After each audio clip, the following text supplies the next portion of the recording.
নমস্কার, the news কাউন্টার.এ আপনাদের সকলকে স্বাগত। আপনাদের সঙ্গে আমি সুমিত চৌধুরী। এখন অবধি যা অবস্থা, আগামীকাল অর্থাৎ 20শে জুলাই যন্তর মন্তর থেকে ককরোচ পার্টি বা আরশোলা পার্টির যে সংসদ অভিযান, সেটা সফল হতে চলেছে। কেন্দ্রীয় সরকারের একটা হিসেব, অথবা টু বি স্পেসিফিক মোদি সাহদের একটা হিসেব সম্ভবত ভুল হয়ে গেছে।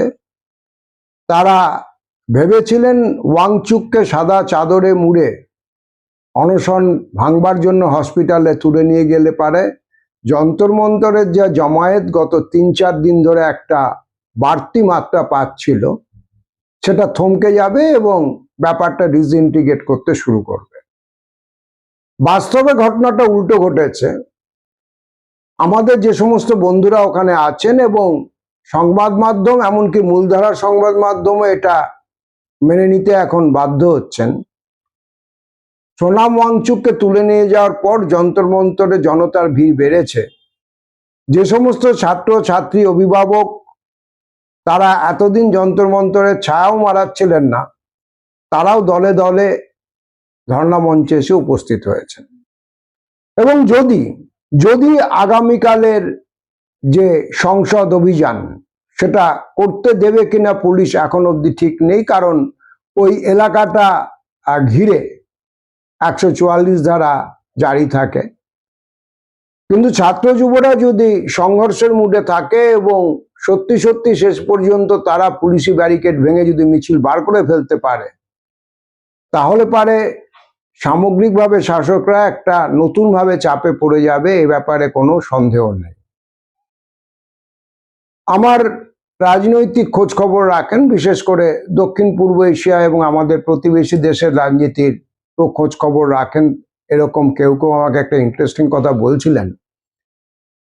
বাংলাদেশে সম্প্রতি যে জুলাইয়ের ছাত্র আন্দোলন হয়েছিল, সেখানে হাসিনা সরকারের একটা ভুল হয়েছিল হিসেবে, তারা ঢাকা বিশ্ববিদ্যালয়কে ঘিরে যে ছাত্র আন্দোলনের মূল মুরব্বী যারা, তাদেরকে আইডেন্টিফাই করেছিল, তাদেরকে ঘিরে রাখার ব্যবস্থা করেছিল, তাদেরকে ম্যানমার্কিং করা বলতে যা বোঝায়, অর্থাৎ বিএনপি, জামাত, এই সমস্ত শিবিরের। কিন্তু ঘটনা যখন ঘটতে শুরু করে, দেখা যায় যে প্রাইভেট বিভিন্ন কলেজ এবং বিশ্ববিদ্যালয়, তাদের ছেলেমেয়েরা আচমকা ক্যাম্পাস ছেড়ে বেরিয়ে এসে রাস্তায় ব্যারিকেডে সামিল হয়ে যায়। এখন যেহেতু বাংলাদেশের আন্দোলন শুরু হয়েছিল সরকারি চাকরি বাকরির ক্ষেত্রে কোটাকে কেন্দ্র করে এবং বিভিন্ন সরকারি প্রতিষ্ঠানে কোটার বিরুদ্ধে, এবং এই প্রাইভেট কলেজের ছেলে মেয়েরা তারা যেহেতু সরকারি চাকরি নিয়ে খুব একটা মাথা ঘামাতো না, হাসিনা ধরে নিয়েছিলেন যে এই প্রাইভেট কলেজ বা বিশ্ববিদ্যালয়ের ছেলেমেয়েরা অন্তত এই আন্দোলনে সামিল হবে না। কিন্তু বাস্তবে দেখা যায় যে যখন কোনো ব্যবস্থা বা সিস্টেম ছেলে মেয়েদের বিশ্বাস হারাতে শুরু করে, তাদের কাছে তাদের বৈধতাটা যখন খারিজ হয়ে যায়, তখন আশু ইন্টারেস্ট তাদের জড়িত না থাকলেও তারাও আন্দোলনে সামিল হয়ে যায়, ইভেন আজকের এই আত্মকেন্দ্রিক প্রজন্মের দিনেও। শ্রীলঙ্কার ঘটনা, নেপালের ঘটনা, বাংলাদেশের ঘটনা আমাদের খুব, আমরা যদি হালনাগাদ করি আমাদের অ্যাকাউন্টস গুলোকে, আমরা দেখবো এইটা হচ্ছে বাস্তব সত্য। তো সোনাম ওয়াংচুককে তুলে নিয়ে যাওয়ার পর ওখানে আমরা দেখলাম বাকি ছেলে মেয়েরা তারা সাহসের সঙ্গে অনশন কন্টিনিউ করছে। নেহা, আমন, 3 জন ছেলে মেয়ে যারা নকশালপন্থী ছাত্র সংগঠন এআইএস এর সদস্য, সোনমকে তুলে নিয়ে যাওয়ার পর এসএফআই এর সর্বভারতীয় যুগ্ম সম্পাদক ঐশী এবং ওদের সর্বভারতীয় সভাপতি, সেই 2 জন ছেলে মেয়েও আমরণ অনশনে সামিল হয়েছে, অ্যাপার্ট ফ্রম দীপকে। এবার একটা অন্য বিষয় আমি আমার মতো করে বলতে চাইছি। যন্তর মন্তর থেকে আচমকা আরশোলারা খোলা আকাশের নিচে ডানা মেলল কেন? ঐশী ঘোষ যেটা বলছিলেন, ধর্মেন্দ্র প্রধান শিক্ষামন্ত্রী হিসেবে ফেল করেছেন, আসলে বিষয়টা আরেকটু গভীরে গিয়ে যদি আমরা বলি, তাহলে এই নতুন প্রজন্মর অ্যাসপিরেশন মেটানোর ক্ষেত্রে আমাদের এই গোটা রাষ্ট্র কাঠামো সরকার ফেল করছে। যে 20 জন ছাত্রছাত্রী আত্মহত্যা করেছেন নিট কেলেঙ্কারিকে কেন্দ্র করে, তারা জীবনের পরীক্ষায় ফেল করেননি, অ্যাকচুয়ালি ফেল করে গেছে আমাদের এই গোটা ব্যবস্থাটা।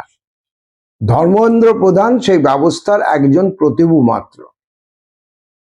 আমাদের মনে রাখতে হবে, এই মুহূর্তে আমাদের দেশে ইউথ, তারা জনসংখ্যার প্রায় 63%, 63%।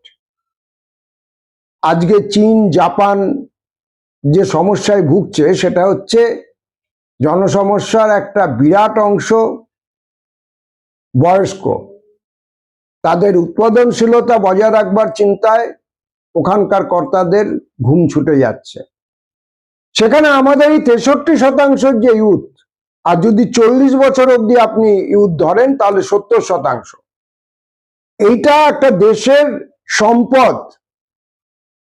কিন্তু দুর্ভাগ্যজনকভাবে যেটা ঘটে চলেছে, যে এই সম্পদকে আমরা, আমাদের রাষ্ট্রনায়করা কাজে লাগানোর পরিবর্তে তাদের এক আশ্চর্য অন্ধকার অবসাদের মধ্যে ঠেলে দিচ্ছে। কেন ঘটছে? দেখুন, এই যে প্রজন্ম আন্দোলন করছে, যারা বামপন্থী ঘরানার ওখানে ঘাঁটি গেড়ে বসে আন্দোলন করছেন বা নেতৃত্ব দিচ্ছেন, সংগঠিত করছেন, আমি তাদের কথা বলছি না। তারা তাদের মতো করে এই সমাজটাকে বোঝার চেষ্টা করেন, সমাজের গতিপথকে প্রভাবিত করার চেষ্টা করেন, আন্দোলনের একটা বামপন্থী বিশ্ববিখ্যাত থেকে অংশ নেওয়ার চেষ্টা করেন। আমি তাদের ব্যাপারটা এই মুহূর্তে পুট অ্যাসাইড করছি। যে সাধারণ ছেলেমেয়েরা এই আন্দোলনটা শুরু করেছিল, ককরোচ পার্টি।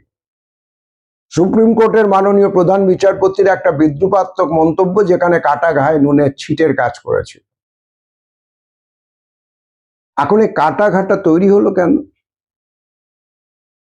আমি যে কথাটা বলছিলাম, যে এরা যারা এসেছিলেন এই আন্দোলনটাতে, যারা আসছেন এই আন্দোলনটাতে, এরা অনেকেই মধ্যবিত্ত এবং উচ্চবিত্ত ঘরের সন্তান। তারা প্রত্যেকেই আপওয়ার্ড সোশ্যাল মোবিলিটি, একটু আরো ভালোভাবে বেঁচে পড়তে থাকবার একটা ব্যক্তিগত স্বপ্ন নিয়ে বড় হচ্ছিলেন। এরা লক্ষ লক্ষ টাকা খরচ করে প্রতিযোগিতামূলক পরীক্ষার জন্য তৈরি হয়েছেন। কেউ বিটেক করেছেন, কেউ ম্যানেজমেন্ট করেছেন। কিন্তু বাস্তবে ছবিটা শেষ পর্যন্ত কোথায় গিয়ে দাঁড়িয়েছে? আমি যদি খুব নাটসেলে বলি, বিস্তারিত না করে পরিসংখ্যানের উপর দাঁড়িয়ে, যে পরিসংখ্যান সরকারের বিভিন্ন তথ্য থেকে পাওয়া, আমাদের আজকে যুবকদের মধ্যে বেকারত্বের হার হচ্ছে 15.6%। যুবকদের মধ্যে এটা হচ্ছে বেকারত্বের হার 15 থেকে 29 বছরের মধ্যে। ওভারঅল যে আনএমপ্লয়মেন্টের হার আপনারা দেখবেন সরকারি পরিসংখ্যানে 5.6, সেটা গোটা জনসংখ্যাকে ধরে। এমপ্লয়েবল এন্টায়ার পপুলেশনকে ধরে সেটা 5.6। কারণ কিন্তু যারা সত্যি সত্যি জীবনের শুরুতে কাজ চায়, অর্থাৎ 29 বছর বা তার নিচের যে ছেলে মেয়েরা, সেখানে বেকারত্বের হার 15%। আর মনে রাখবেন যে এই যারা 8,000, 10,000, 6,000 টাকার বিভিন্ন ছোট ছোট চাকরি ঘটছে, প্রত্যেককেই কিন্তু বাকি 85%-এর মধ্যে গুজে দেয়া আছে। ছবিটা আপনারা বুঝতে পারছেন।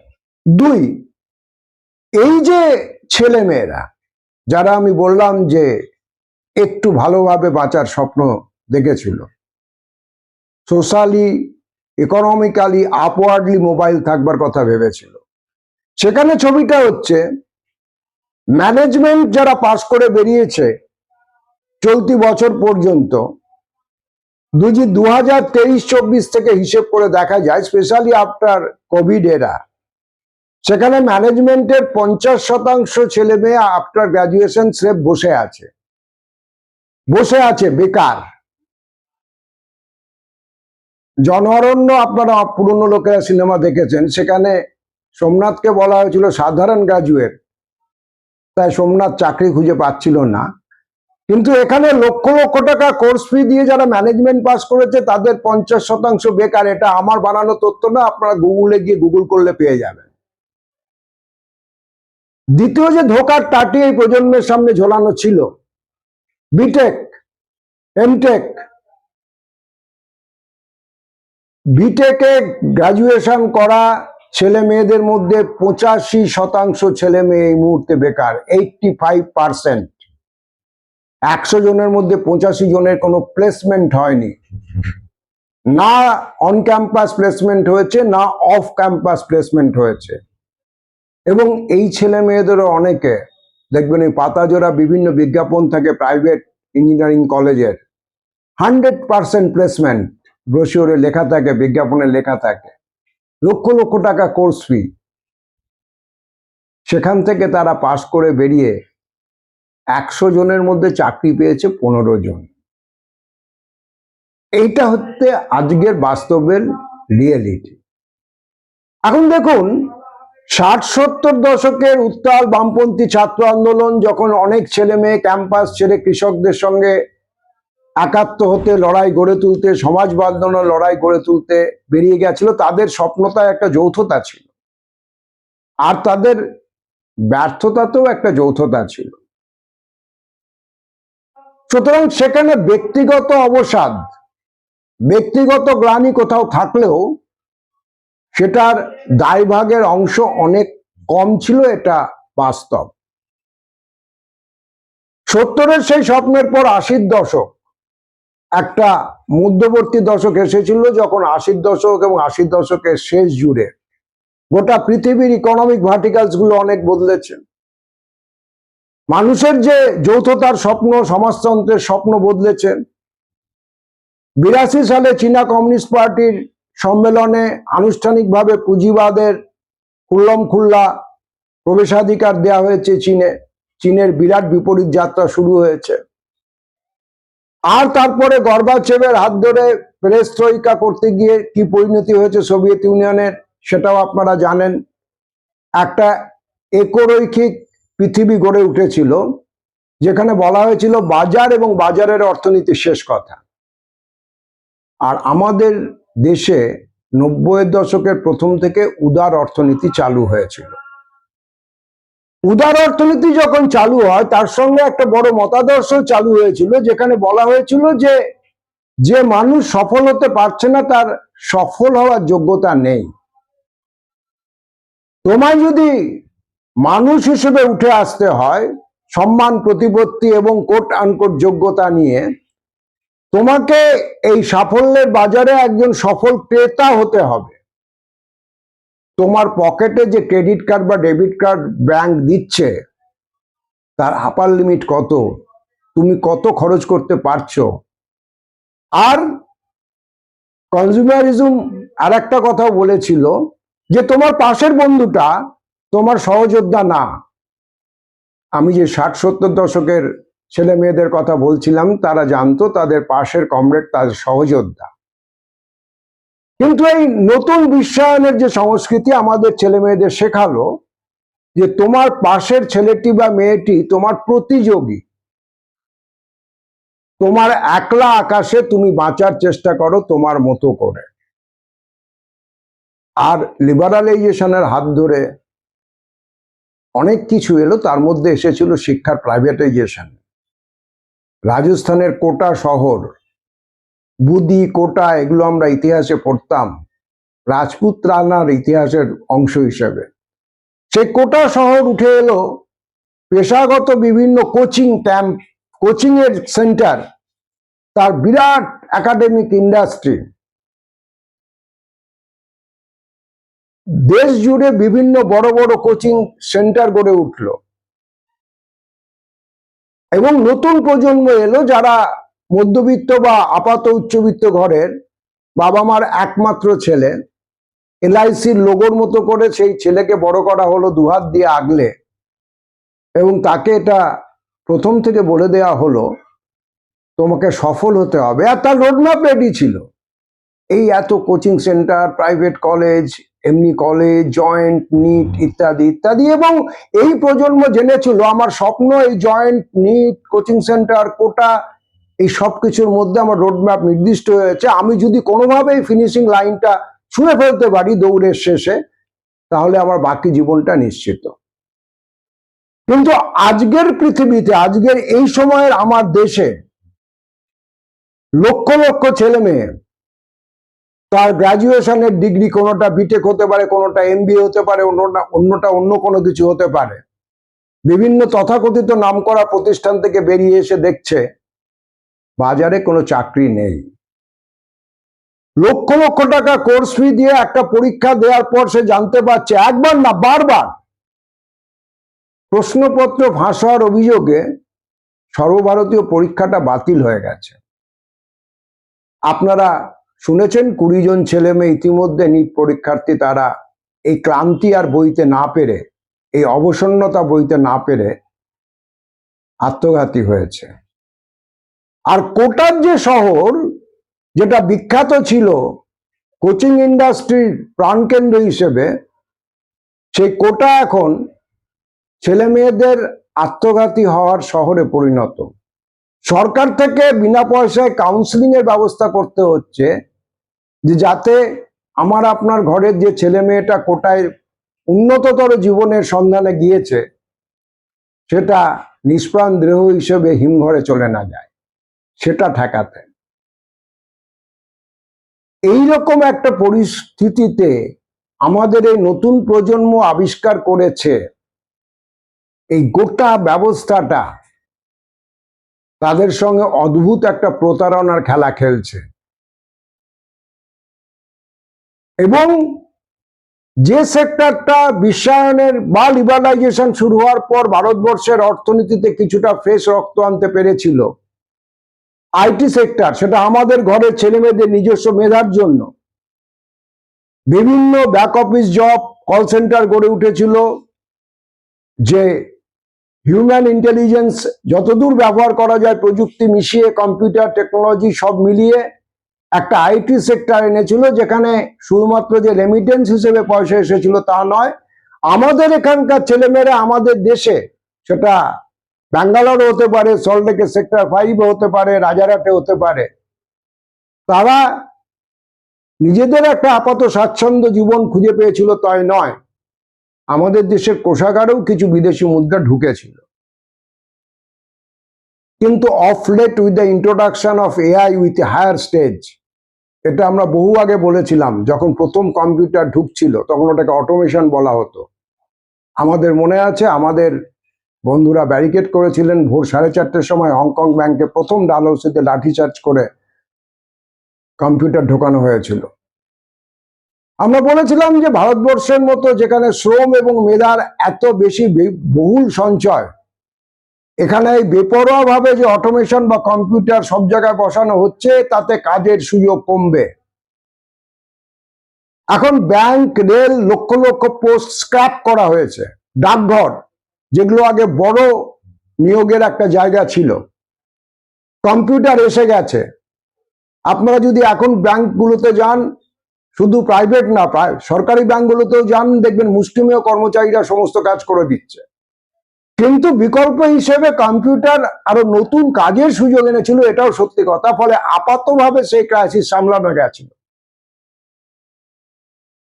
কিন্তু কি হয়েছে এখন, এই কৃত্রিম বুদ্ধিমত্তা সেই আইটি সেক্টরের ভার্টিকেলসের মূলে কুঠারাঘাত করতে শুরু করেছে, এবং আগামী আর কয়েক বছরের মধ্যে ব্যাঙ্গালোর বলুন, আমাদের সেক্টর 5 বলুন, একের পর এক অফিসগুলো খাঁকা করতে শুরু করবে। সুতরাং সব মিলিয়ে আমাদের নতুন প্রজন্ম যখন সত্যিকারের চাকরির খোঁজে বাজারে এসে দাঁড়িয়েছে, বা তাকে দাঁড় করানো হয়েছে, যে বাজারের জয়গান আমরা এতদিন করে এসেছি, তখন সে বুঝতে পারছে যে এই বাজারে তার কোনো জায়গা নেই। এমনকি বাজারজাতকরণের যে প্রক্রিয়াটা, সেটারও স্বচ্ছতা বলে কোনো কিছু অবশিষ্ট নেই। এবং বারবার প্রতারণার শিকার হতে হতে, যখন আমাদের দেশের প্রধান বিচারপতি বলেছেন যে আমাদের যুবকেরা তারা কেবলমাত্র অলস এবং কুড়ে, তার বাইরে কিছু নয়, এদেরও ধৈর্যের বাঁধ ভেঙেছে। এবং সেই জন্যই আজকে বিভিন্ন স্তরের ছেলেমেয়েরা স্বতঃস্ফূর্তভাবে যন্তর মন্তরের আন্দোলনের সমর্থনে দাঁড়াচ্ছে। এটাকে শাসকরা ভয় পেয়েছে। শুধুমাত্র কেন্দ্রের শাসকরা ভয় পেয়েছে তা নয়, আমাদের রাজ্যে বহরমপুরে সোনাম ওয়াংচুকের সমর্থনে পথসভা করতে গিয়েছিল মানবাধিকার সংগঠন এপিডিআর-এর কিছু কর্মী, তাদেরকে পুলিশ গিয়ে গ্রেপ্তার করেছে। বিশ্বভারতীর মধ্যে মর্যাদাপূর্ণ প্রতিষ্ঠানে সোনাম ওয়াংচুকের সমর্থনে যারা আন্দোলন করতে চেষ্টা করছিলেন, জমায়েত করছিলেন, তাদের উপরে কেন্দ্রীয় শাসক দলের ছাত্র সংগঠন হামলা চালিয়েছে।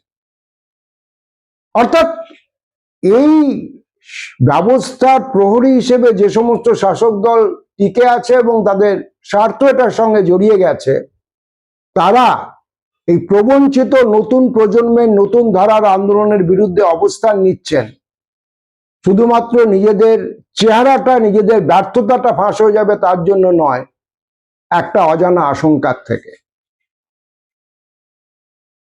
এখন তারপরেও আমার ধারণা আমাদের দেশের নতুন প্রজন্ম নতুন করে লড়াইয়ের পথ খুঁজবে, যে লড়াইয়ের পথের অন্যতম পূর্ব শর্ত হচ্ছে মিলিত প্রাণের পুণ্য। newscounter.is এখন এই পর্যন্ত। আমাদের কমেন্ট বক্স খোলা থাকে, আপনারা আপনাদের মতামত অবশ্যই জানাবেন। দেখা হবে পরবর্তী এপিসোডে। সকলে খুব ভালো থাকবেন।